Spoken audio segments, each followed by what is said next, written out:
Hello everyone, welcome back to my screen, and today guys I have a very interesting topic to share with you, and I hope that this can help.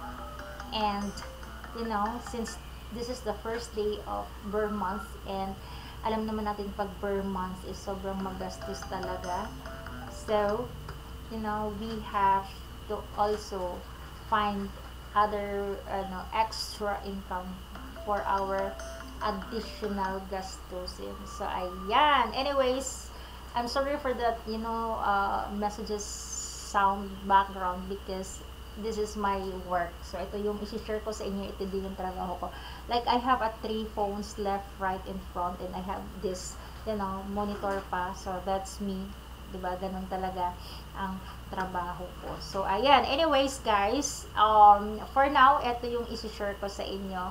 And for those people who are asking how to become a social manager, a social media advertisers, or advertising in social media marketing. So, ayan. Step by step, isi-share ko sa inyo. But for now, ito muna yung extra income opportunity na isi-share ko sa inyo, which is at the end of this video and by the next video siya, connected siya sa pagiging social media advertising. So, ayan.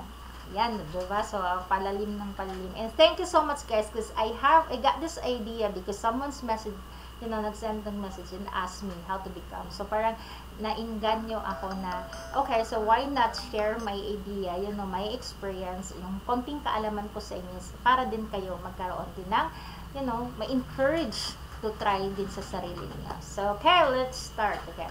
What are the income opportunities and possible earnings? So, ayan. To be a travel agent, diba? As a freelance, freelance na yung term. Yung iba, tawag booker, but for us, as a travel and tours operator, our term is travel agent. So, ayan. Earning opportunities, madami siya. You can earn, diba, money sa lahat ng mga services na in-offer namin. We have airline, we have ferry, we have holiday packages, we have hotel, we have visa assistance, we have, car rentals, van rentals, and other pa. Meron pa mga services. But for now, okay, ang ibibigay ko muna sa inyo is yung kung kikita tayo everyday. So, ayan, araw-araw. Now, okay, sagutin ko lang to siya, saglit lang.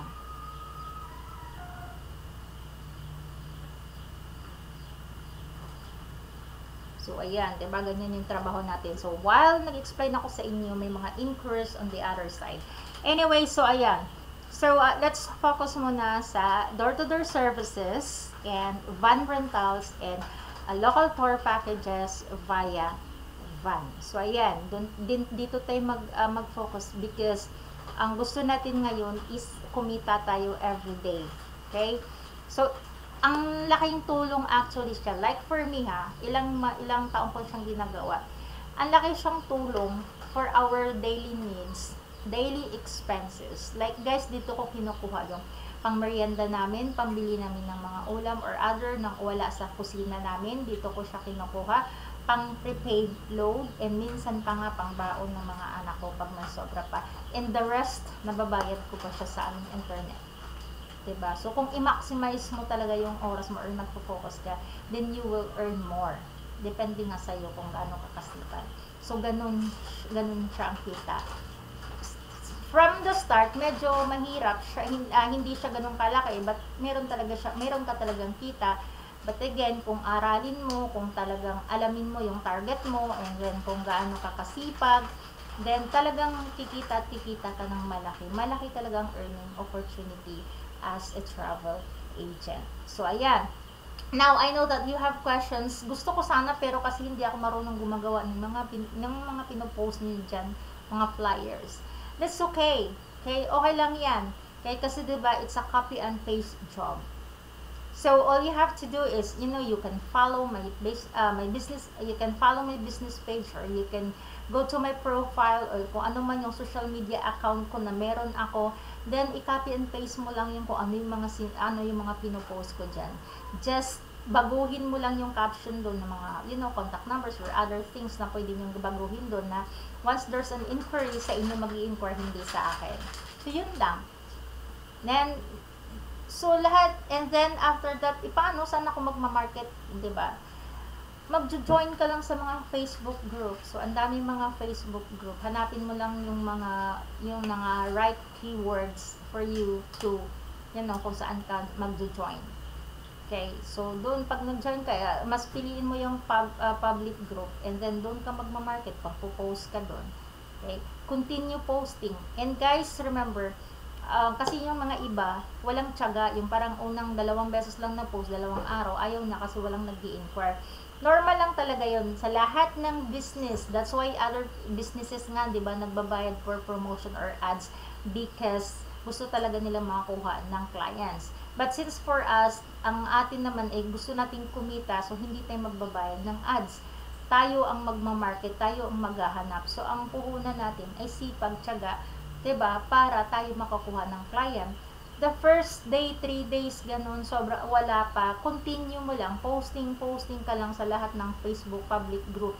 And then, sinasabi ko sa inyo, magbilang na kayo ng araw, magkakaroon na kayo ng mga inquiries. Like, mag-start na kayo maka-receive ng mga inquiries like DMs, comments, and then text messages or call. Magtatanong na yan sa inyo. Okay?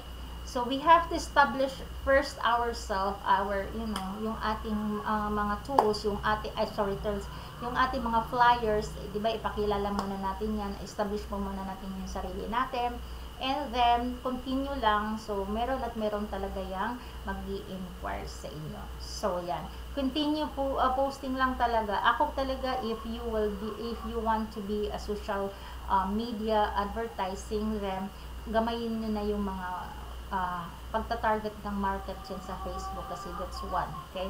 Or sa Instagram or other platform, social media platform, pwede kayong magma-market doon. I-maximize niyo yung mga social media account niyo, doon kayo magpo-post. So, ayan. Then, continue, like daily if needed talaga, ganyan, so share post, and learn how to also react din sa mga ibang posts, so that pag nakita nila din, makakuha din tayo ng reaction. Ganun sa social media. So, ayan.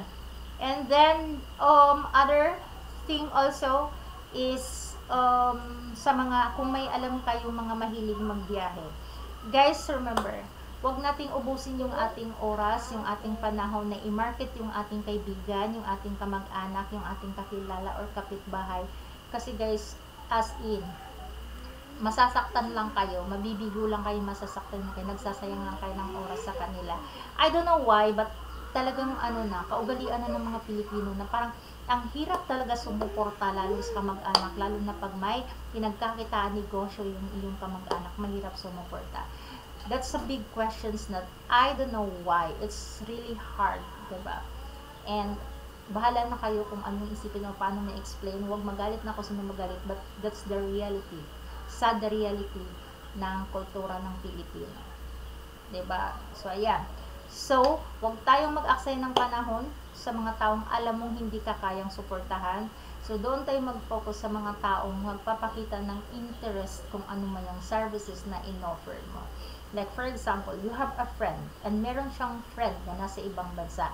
And alam mo, nagkwento si friend na meron siyang kakilala na planning to go here dito sa Philippines. Okay?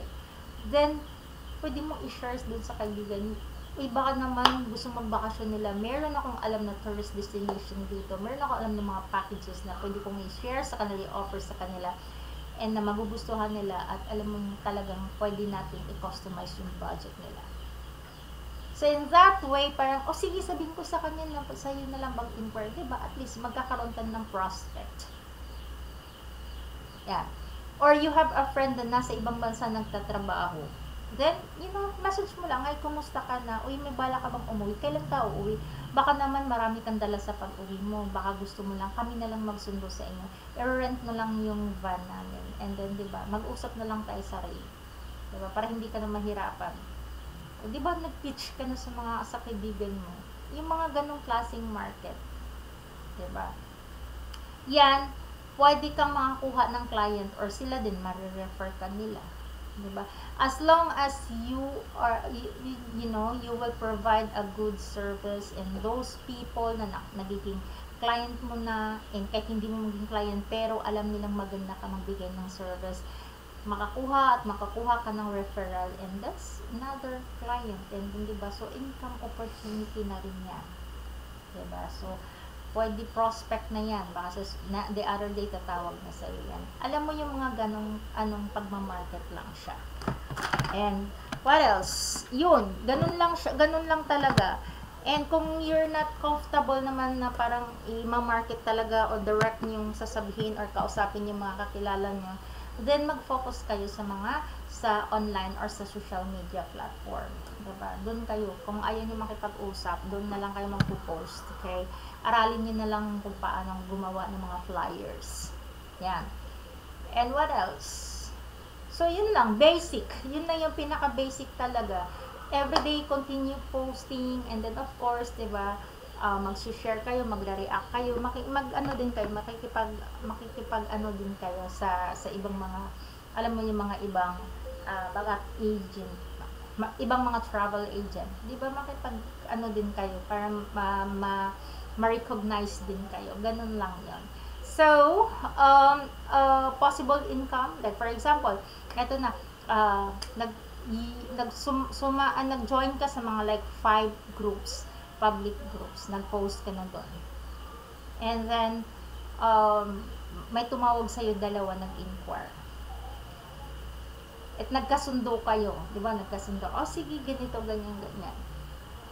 Now, if you don't know yet kung magkano rate, gaano kalayo yung lugar na yon, then, maghanap kayo ng mga drivers or mga dispatchers or mga handlers na pwede kayong mag-join, pwede kayong mag-ask ng questions. Like for us, we have a group of drivers, and group of operators, and group of agents or bookers. Then you can join, diba? And so that you have someone na pwede mong pagtanungan. Yan. And if you have time, diba, aralin nyo din yung mga lugar. That's very important para may alam kayo sa lugar. At least if someone will send you message na mag-inquire, you have idea na. Diba? Alam nyo na kung paano mag-rebat sa client nyo. So, ayan. And, like for example, those 2 inquiries, nagiging client talaga siya and nag-success. Diba? Sumakay, nagpa-book, sumakay. And then you have, like for example, sabi ni, you have like 100 pesos per head commission. Okay? So, kung dalawa sila, di may 200 ka. Yun palang isang tao mo lang kausap yan. Since dalawa siya, may 200 ka. Now, maya-maya lang may tumawag na naman siya nag-inquire. Diba? So, yun yung mga possible earnings mo a day. Depende nga po kung paano ka magtrabaho. So, unlimited talaga ang kitain mo as a travel agent. Okay? But just a reminder lang, wag lang tayong basta magiging booker or magiging agent, of course.